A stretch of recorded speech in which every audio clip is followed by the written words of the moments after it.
আসসালামু আলাইকুম। আজকে একটা ভিডিও নিয়ে আসলাম। তমাম মির্জার কথাই বলছি। Very sweet artist.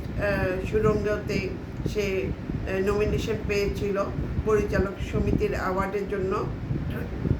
চরম সুন্দরী একটি মেয়ে। তমাম মির্জা একসময় অপু বিশ্বাসের খুব আখ্যা জ্ঞাপন বন্ধু ছিল। হঠাৎ করে সে পরশুদিন একটা ইন্টারভিউতে বুবলির ভূয়সী প্রশংসা করেছে। সে বলেছে যে বুবলি অসাধারণ।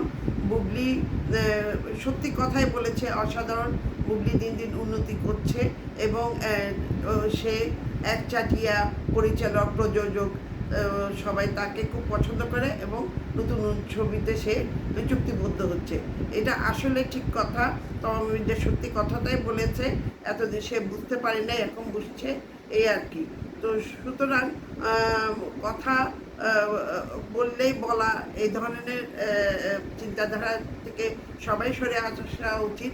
সত্য কথাটা সবাই বলা উচিত। ধন্যবাদ জানাচ্ছি আপনাদেরকে।